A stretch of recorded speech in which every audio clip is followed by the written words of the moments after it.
I found out my husband had a secret bank account for his mom. She needs it more than you do, he argued. So I let them keep their secret. Until I made my own move.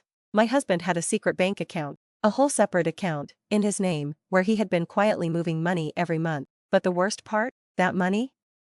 It was for his mother. I confronted him that night, hoping, that there was some kind of logical explanation. Oh, That's just a little savings I set up for my mom, he said casually, like it was nothing. I was stunned.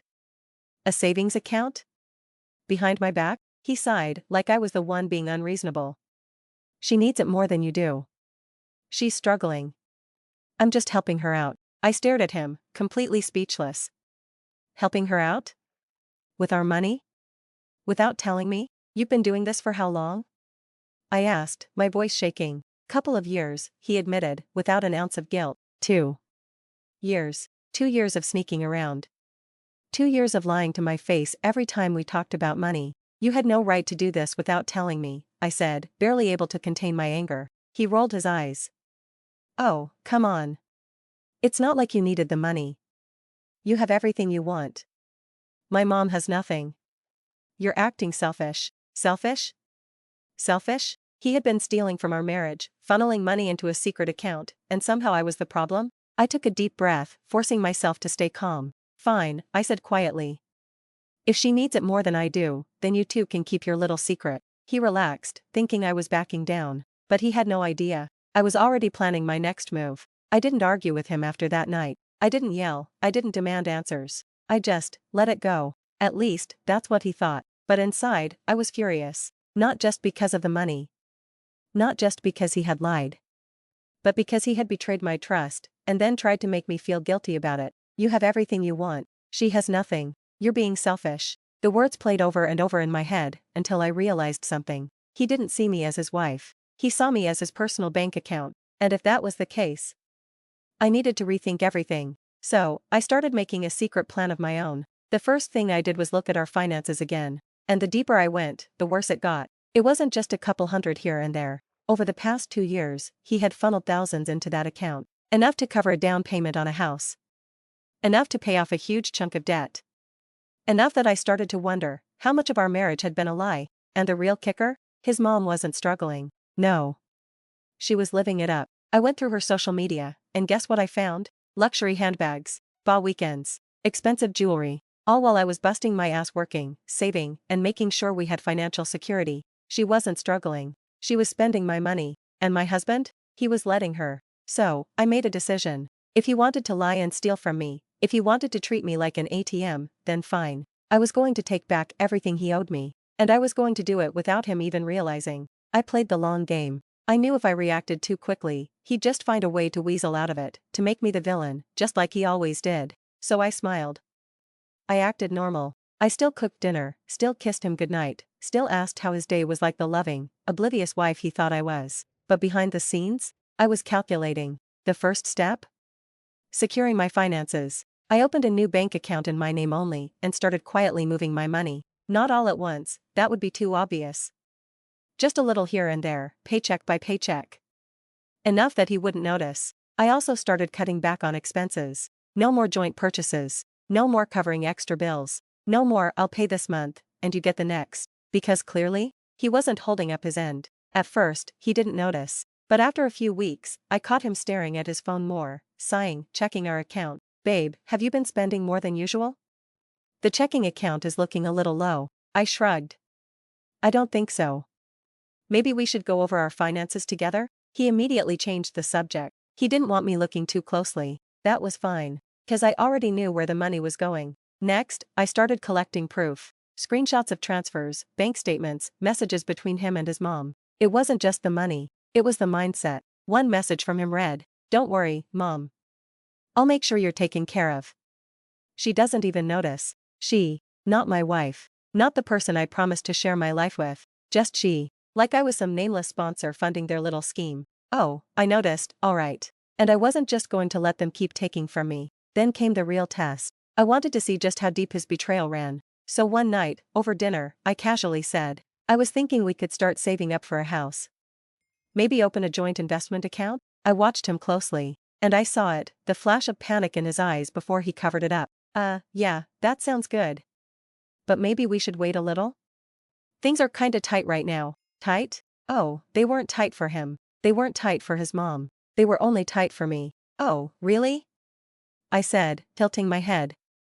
But I thought you said we were doing fine? He quickly changed the subject again. That was all I needed to know. He wasn't just lying to me. He was protecting her. That's when I set my trap. The next day, I called my bank and removed his access from our joint account. I rerouted all my direct deposits into my private account. And then? I waited. It took exactly 1 week. 1 week before, I came home to find him standing in the kitchen, fuming. "What the hell is going on?" he demanded, waving his phone at me. I blinked, pretending not to understand.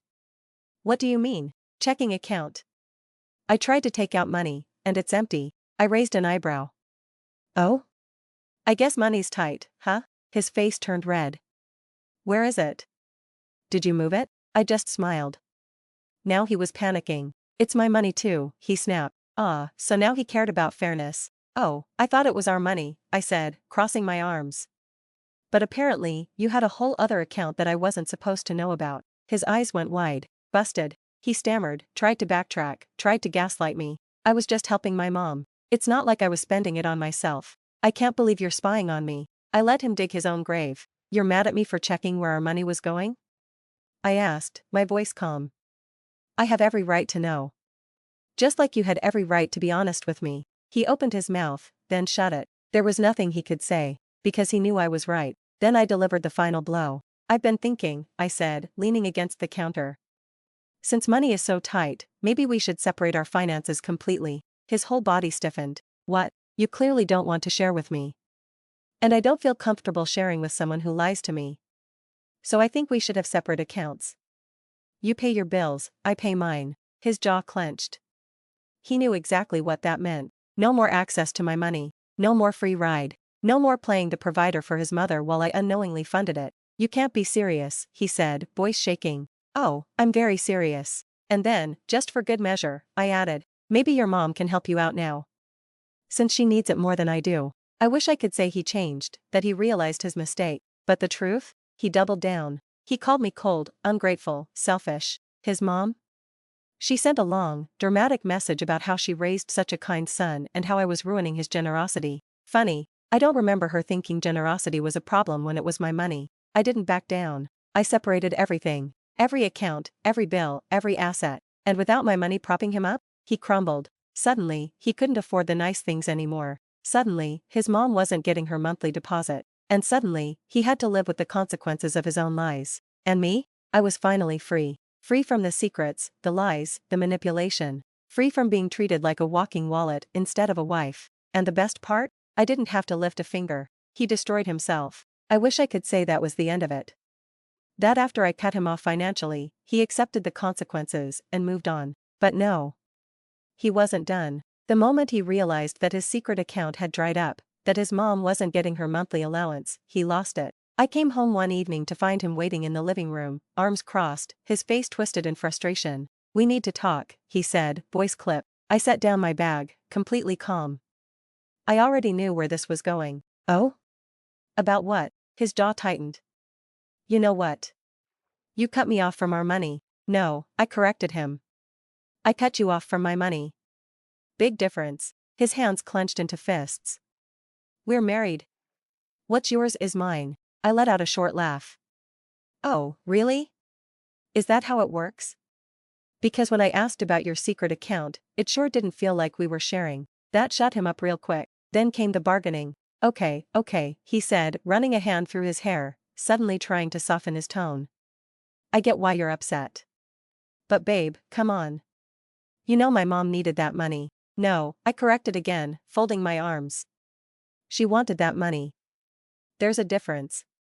Because if she really needed help, we could have talked about it. We could have made a plan. Instead, you went behind my back and funneled thousands of dollars to her, while pretending we were making financial decisions together." His mouth opened, then shut, because he knew I was right. So then, he tried guilt-tripping me again. "She's my mother.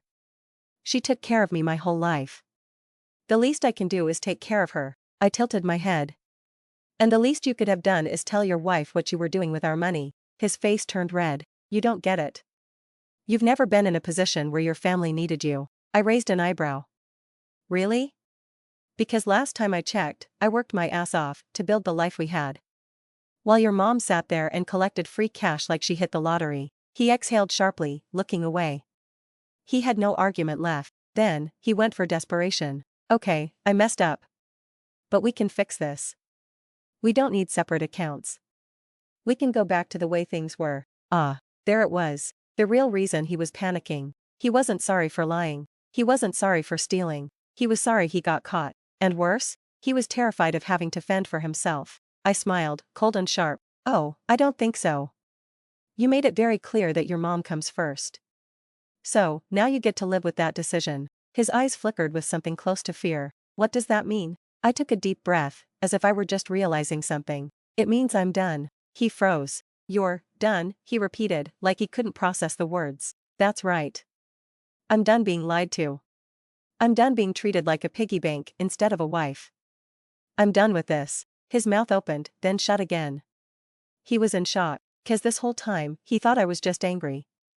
That eventually, I'd cool down, forgive him, and everything would go back to normal. But he never considered the possibility that I'd leave. He suddenly scrambled, backpedaling hard. Wait, okay, I get it, I was wrong. I'll stop sending money to my mom. We can fix this. I tilted my head.